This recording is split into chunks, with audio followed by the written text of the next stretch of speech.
Alright guys, let's talk about removing subframe bushings without the BMW special tools, because the BOM toolkit specifically made for these subframe bushings costs about $400, and that's quite frankly a lot of money to be spending.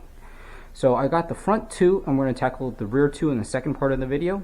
But the front two, I went to O'Reilly's and I rented a 3-jaw puller, converted it over to the 2-jaw setting, and this is a 7-ton one, so it's a big hefty unit. And that pressed out the front ones pretty easily. Now all you have to do is you pay attention to where these flats are on the subframe bushing itself. This is where this opening right here allows you to use the little lip of the 2-jaw puller and have it hit the lip of the subframe so that you can not have any contact when you're pushing out. You're going to need to use a lot of heat, so I use the yellow map gas torch and I just hit it right on the front where you have access. Once it starts smoking, it starts bubbling a little bit, you can start pressing out with your impact. You got to do it 2 times. So the first time gets it about maybe like a 1/2 inch out, so the top of it is still around here. Then you heat it up once again, and then you're able to press it out all the way. I think if you don't heat it up twice, you're going to end up pushing the center sleeve through, but the outer sleeve is still going to be stuck in, and you're going to either need to chisel or find some other way to do it, which is more annoying. You just hit it twice with heat, and it is easy, smooth sailing. Takes about 5 minutes per side. Now, this isn't the best method because you do mar up the subframe bushings pretty good. So if you don't use enough heat, maybe use a propane torch, you might run into some issues, and you might only push out the center core and leave the outer sleeve on. Alright, let's get started with the rear bushing removal procedure.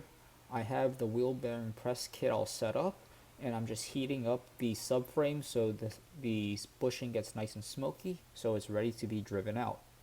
So here I am using a larger press plate than what is required, just so that the bushing outer sleeve comes out with its inner sleeve. Once it gets started, I stop and reset the tool real quick with a smaller press plate, just to make sure that the press plate doesn't get stuck within the subframe itself.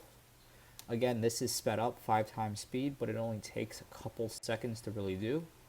And once again, I'm heating once more just to make sure that the bushing gets nice and smoky and it's going to slide out easily.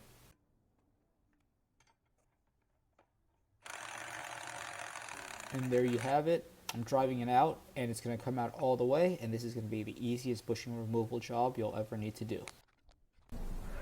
Now, I also have one of these toolkits. It did not work for me.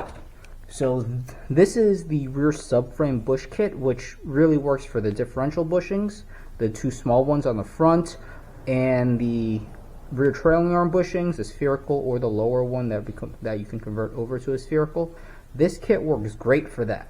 I think this also does rear trailing arm bushings, not 100% sure. But this one actually ends up being the right diameter, like so.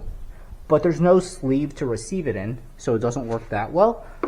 So when you use this piece with the jaw puller, as like you're just using this as a race and pushing it out, you end up marring this tool pretty badly, just because the 2-jaw puller doesn't have a big enough surface area for right here, so it does start hurting stuff. But again, you can use this just by itself, apply some heat, and you will get the front 2 bushings out.